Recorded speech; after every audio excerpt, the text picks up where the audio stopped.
बिस्मिल्लाहिर्रहमानिर्रहीम। Today's topic of discussion is chemotherapy past MCQs. तो previous video के अंदर हमने क्वेश्चन नंबर 27 तक कंप्लीट कर लिया था। तो अगर आपने पार्ट 1 को नहीं देखा और तो फिर आपने बहुत ज़्यादा लॉस कर लिया है अपना।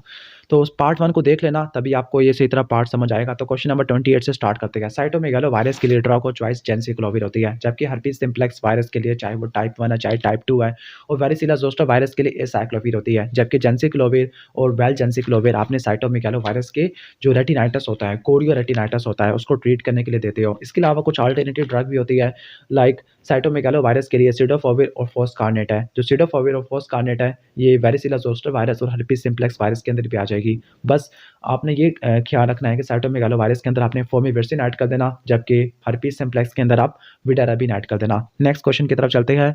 अ patient started on first line antituberculotic drug है, तो फर्स्ट लाइन के अंदर स्ट्रेप्टोमाइसिन, आइसोनियाज़ाइड, रिफेम्पिन, पिराज़िनामाइड और इथेम्ब्यूटोल आ जाती है। वीओल एक्यूटी कम हो गई है, दैट मीन्स इथेम्ब्यूटोल है।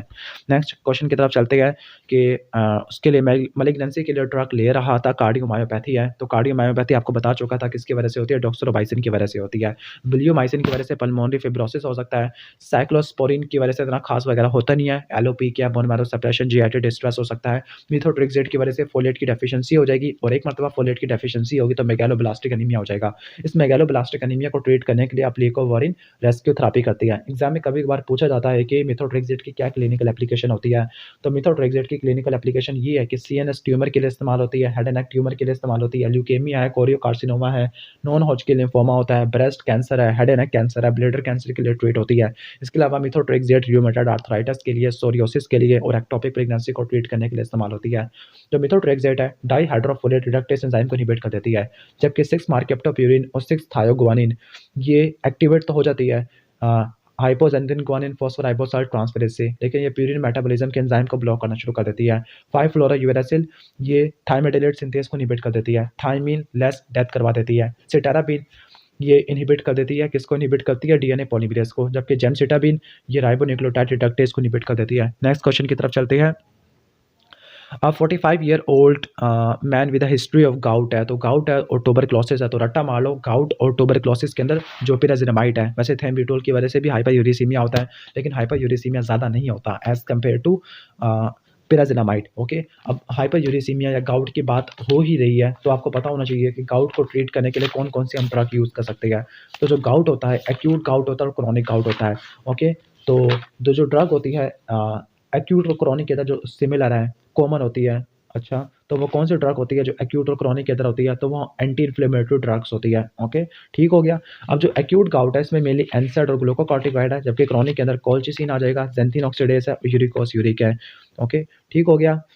जबकि कोल्चिसिन आती है, कोल्चिसिन एक्यूट और क्रॉनिक दोनों के अंदर वैसे हम इस्तेमाल कर सकते होती है। नेक्स्ट क्वेश्चन की तरफ चलते हैं।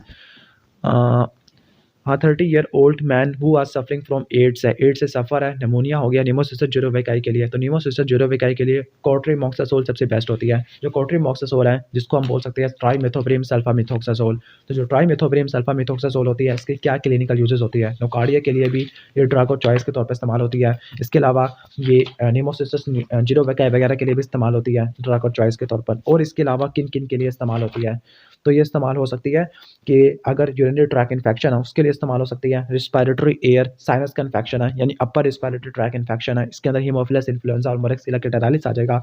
एड्स वाले पेशेंट के अंदर एरोमिनोस हाइड्रोफिला का इन्फेक्शन हो सकता है। निमोसिस्टिस ज्यूरोविकाई के लिए ड्रग और चॉइस होती है।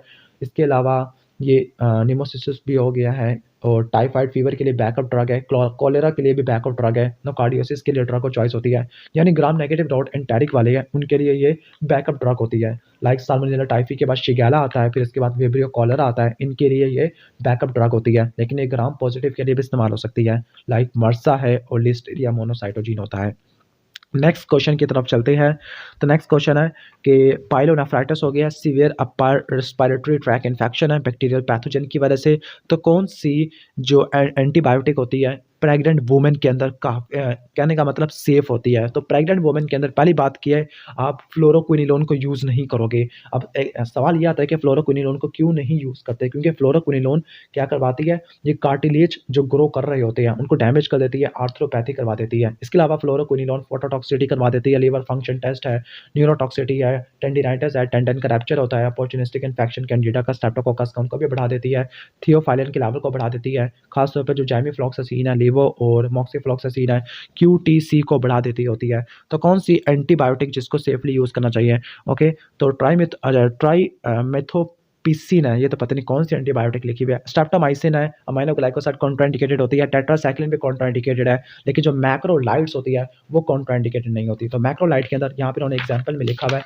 एजिथ्रोमाइसिन है। तो जो एजिथ्रोमाइसिन होती है ये हीमोफिलस इन्फ्लुएंजा, मोरिक्सिला कैटारालिस और निजेरिया मेनिंजाइटिस इनके लिए इस्तेमाल होती है। इसके अलावा एजिथ्रोमाइसिन का सिंगल डोज है, यूरोजेनिटल इन्फेक्शन को ट्रीट करने के लिए इस्तेमाल होता है, स्पेसिफिकली फॉर क्लैमिडिया ट्रैकोमैटिस, और 4 दिन का कोर्स कम्युनिटी एक्वायर्ड निमोनिया के लिए किया जाता होता है। जो कम्युनिटी एक्वायर्ड निमोनिया के अंदर टेलिथ्रोमाइसिन वाली ड्रग वो भी आ सकती होती है। ओके, ठीक है, जबकि क्लिंडामाइसिन बैक्टीरियोइड के लिए इस्तेमाल होती है, और इसके अलावा कम्युनिटी एक्वायर्ड स्ट्रेन के लिए मर्सा के लिए इस्तेमाल होती है, एंडोकार्डाइटिस की प्रोफाइलैक्सिस के लिए इस्तेमाल होती है, और निमोसिस्टिस जीरोवेकाई को ट्रीट करने के लिए इस्तेमाल होती है, और फाइनली टॉक्सोप्लाज्मोसिस के लिए भी इस्तेमाल हो सकती है। नेक्स्ट क्वेश्चन है 34, हाई ग्रेड जॉइंट पेन है, डायरिया है, उसको ऐसी एंटीबायोटिक दी गई है जिसने yellow brown discolouration of teeth करवा दिया है।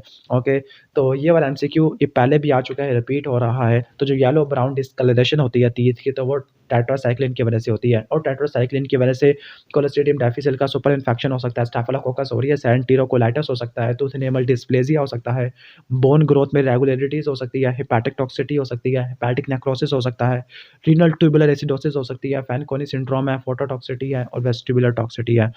नेक्स्ट क्वेश्चन की तरफ चलते हैं। फीवर है, मसल्स एक्स है यानी मसल एकिंग है, दर्द हो रहा है वायरल इन्फेक्शन की वजह से, तो कौन सा ड्रग देनी चाहिए टू ट्रीट हर सिम्पटम? ओके, तो पहला है एस्टामाइनोफेन, दूसरा एस्पिरिन है, सिलोकॉक्सिब और कोडीन, सारे के सारे तो पेन किलर है। हालाँकि ये वाला जो स्पेसिफिकली जो ये वाला क्वेश्चन है, ये उसके में से नहीं आया हुआ, कीमो का नहीं है। यहाँ पे उन्होंने बेस्ट ऑप्शन एस्टामाइनोफेन लिखा हुआ है, क्योंकि इन यंग चिल्ड्रन के अंदर एस्पिरिन अवॉइडेड होती है। सिलोकॉक्सिब का पेन से इतना ज़्यादा ताल्लुक नहीं होता। जो कोडीन होती है ये पेन किलर के लिए इस्तेमाल होती है, लेकिन फीवर के लिए इस्तेमाल नहीं होती। तो एस्टामाइनोफेन है, लेकिन ये वाला एमसीक्यू कीमो से रिलेटेड नहीं है। इसके बाद नेक्स्ट ऑप्शन की तरफ चलते हैं। टोबैको और अल्कोहल अब्यूज़ की हिस्ट्री है, कार्सिनोमा ऑफ लैरिंक्स हो गया है, तो उसको सिस्प्लास्टिन दी गई है। जो सिस्प्लास्टिन है प्लैटिनम एनालॉग्स वाली कैटेगरी से बिलॉन्ग करती है। ओके, ठीक है। अब उसको लेने के बाद नोज़िया और सीवियर वॉमिटिंग है। वंस अगेन ये वाला जो क्वेश्चन है ये जीआईटी से रिलेटेड है, वॉमिटिंग के लिए है, तो मैं इसको भी छोड़ रहा हूँ। वैसे यहाँ पे इन्होंने ओडेनसेट्रॉन लिखा हुआ है कीमोथेरेपी इंड्यूस वॉमिटिंग के लिए, लेकिन कीमोथेरेपी से रिलेटेड नहीं है। All are cell synthesis inhibitor, तो कौन सा पहले चैप्टर के अंदर नहीं आता? तो टेट्रासाइक्लिन नहीं आता। ओके, बाकी सब चीज़ें आ जाती हैं, लाइक सेफ्ट्रियाक्सोन है। जो सेफ्ट्रियाक्सोन है ये किस कैटेगरी से बिलॉन्ग करता है? ये सेफ्लोस्पोरिन वाली कैटेगरी से बिलॉन्ग करता है। सेफ्लोस्पोरिन की आपको पता है कि 5 जनरेशन होती है, फर्स्ट, सेकंड, थर्ड और फोर्थ। फर्स्ट के अंदर सेफाजोलिन जो कि पारेंटरली दिया जाता है, और सिफ्लैक्सिन आता है। सेकंड के अंदर सिफाक्लोर, सिफोरोक्सिम और सेफप्रोजिल आएगा। इसके अलावा सिफोटिटान और सिफोक्सिटिन ये भी आ जाता है। ओके, थर्ड जनरेशन के अंदर सेफ्टाजिडिम, सेफापिरोन, सेफोटैक्सिम आता है।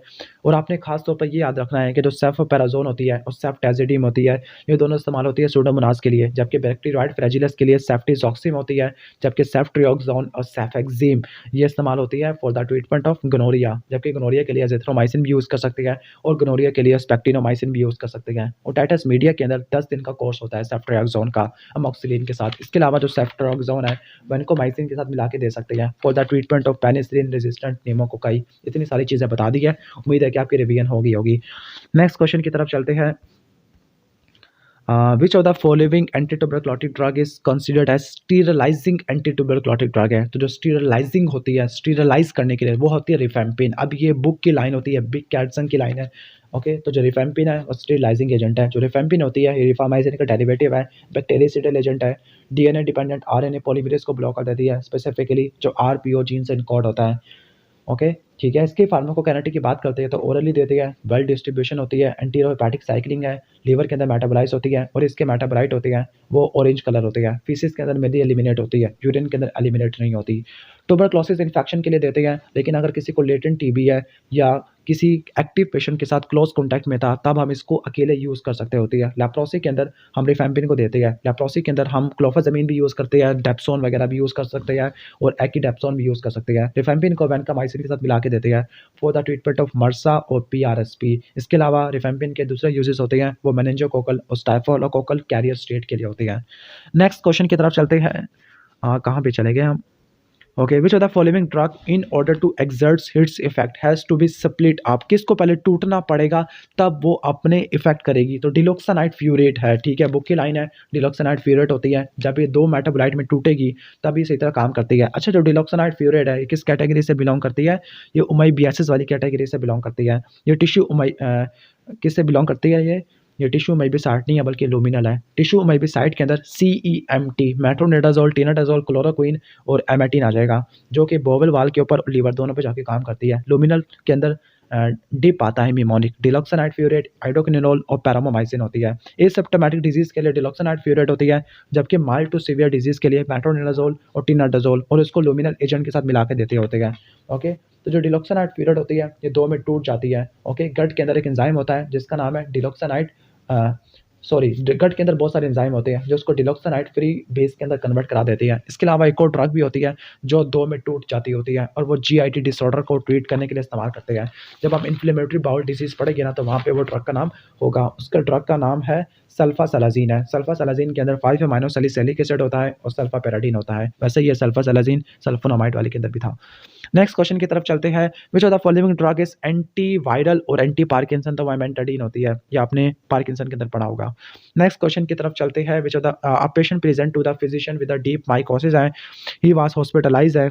माइकोसिस है मतलब फंजाई का इन्फेक्शन हो गया है, हॉस्पिटलाइज है, इंट्रावेनस थेरेपी पे रखा गया है। 72 घंटों के बाद पेशेंट के रीनल फंक्शन खराब होना शुरू हो गया है। तो रट्टा मार लो, जो नेफ्रोटॉक्सिक ड्रग होती है वो एम्फोटेरिसिन बी होती है और एम्फोटेरिसिन बी के साइड इफेक्ट आपको पहले ऑलरेडी मैं बता चुका था। अगर कोई आपसे पूछे कि कीटोकोनाजोल के क्या साइड इफेक्ट होते हैं तो कीटोकोनाजोल का रट्टा मार लेना कि कीटोकोनाजोल साइटोक्रोम P450 इनहिबिटर होती है।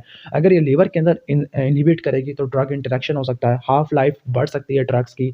इसके अलावा अगर ये एड्रीनल टिश्यू के अंदर गोनेडल टिश्यू के स्टीरॉयड की सिंथेसिस को ब्लॉक कर दे तो ये गायनिकोमास्टिया करवा सकती है, मेंस्ट्रुअल इरेगुलरिटी करवा सकती है, इनफर्टिलिटी करवा सकती होती है। तो ये इसके साइड इफेक्ट होते हैं। ओके, इसके अलावा अगर आपको साइड इफेक्ट बता दूं कि जो ग्रिसोफिल्विन है, ग्रिसोफिल्विन का क्या साइड इफेक्ट होता है? तो जो ग्रिसोफिल्विन है इसकी वजह से फोटोसेंसिटिविटी हो सकती है, हेडेक हो सकता है, पोरफारिया हो सकता है। पोरफारिया फोटोसेंसिटिविटी एक की बात होती है। जो ग्रिसोफिल्विन है वारफिरिन की बायो अवेलेबिलिटी को कम कर देती है, जिसकी वजह से इसका जो एंटीकोगुलेंट इफेक्ट है वो कम हो जाएगा। और लास्ट बट नॉट लीस्ट ये एथेनॉल के साथ डाइसल्फिनाम लाइक रिएक्शन भी करवा देती है। सिंकोनिज्म किसका फीचर होता है? सिंकोनिज्म ये क्विनीन का होता है। ओके, तो जो क्विनीन है सिंकोनिज्म के अंदर क्या क्या चीज़ें होगी, याद किस तरह से करना है? आपने पहले ऊपर से चलना है, यानी आपके ऊपर आता है, यानी आपके ऊपर नहीं है बल्कि सबसे सुपीरियर पोर्शन है हेड।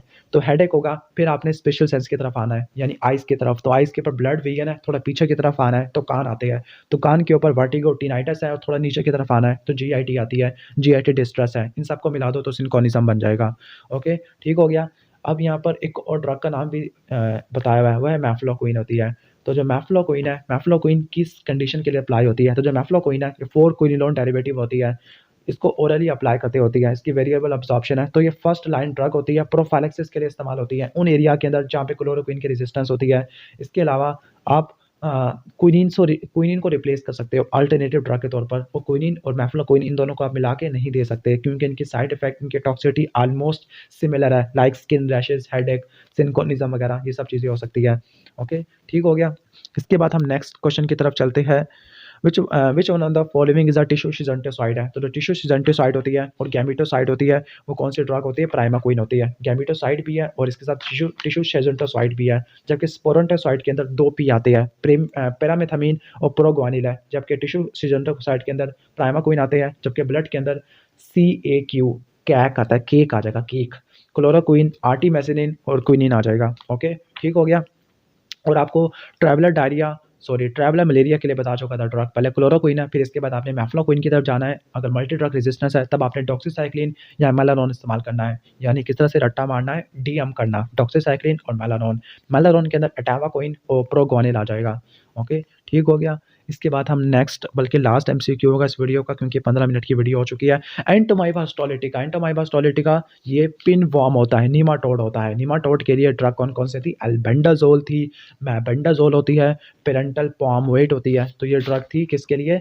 ये होती है नीमाटोड के लिए। मेबेंडाज़ोल पेरेंटल पॉम वेट होती है।